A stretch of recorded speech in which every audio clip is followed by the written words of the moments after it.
বাবা হ্যাঁ মারিয়া না। ভাইয়া ধরো কেমন ভাই প্লিজ প্লিজ এটা তোমার সারপ্রাইজ ছিল? হ্যাঁ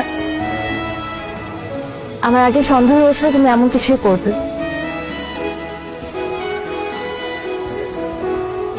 কেন তুমি খুশি হও নাই? হ্যাঁ খুশি হয়েছি। চায়নায় আমার প্রথম শিপমেন্টের কন্ট্রাক্ট সাইন হয়েছে, আগামী সপ্তাহে এলসি পাচ্ছি। ও আচ্ছা, চাইনিজরা আবার ভাঙাড়ি কিনে কি করবে?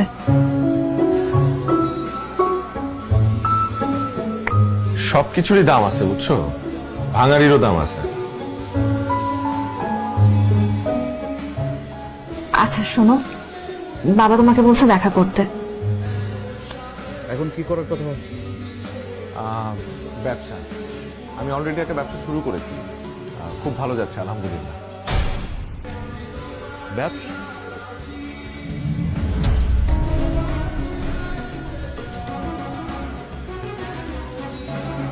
কিন্তু এটা তো কোনো ফিউচার নেই, খুবই রিস্কি। কারো কপাল খুলে আবার কারো কপাল খুলেই না।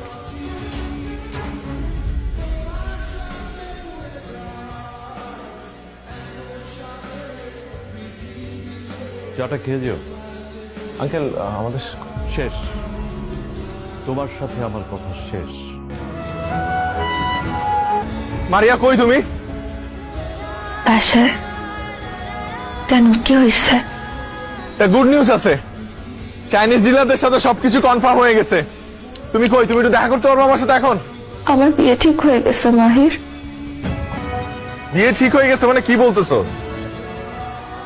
কোথেকে এক ইঞ্জিনিয়ার ছেলে ধরে আনছে, হ্যান্ডসাম স্যালারি, ব্রাইট ফিউচার। আমি তো তোমাকে কতবার বললাম, চাইলাম, বাবা চাকরিজীবী ছেলে ছাড়া আমাকে বিয়ে দিবে না।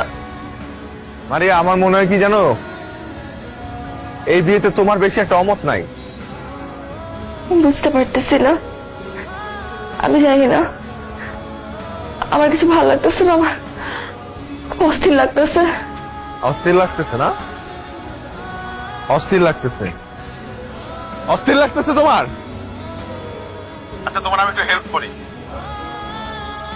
যে ছেলেটার সাথে তোমার বিয়ে ঠিক হয়েছে না, ওই ছেলেটারই বিয়ে করে ফেলো। আসলে আমার মতো এত ছোটখাটো একটা ব্যবসায়ীর সাথে তোমার তোমার যাই না, তোরে বিয়ে করে ফেলো। হ্যাঁ কি একটু রিলিফ লাগতেছে না এখন?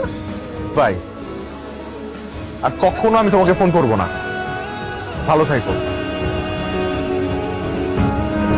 যার সাফল্যের কথা শুনে আমাদের তরুণ প্রজন্ম অনুপ্রাণিত হতে চায়, তিনি আর কেউ নন, আমাদের সকলের প্রিয় জনাব মাহির চৌধুরী।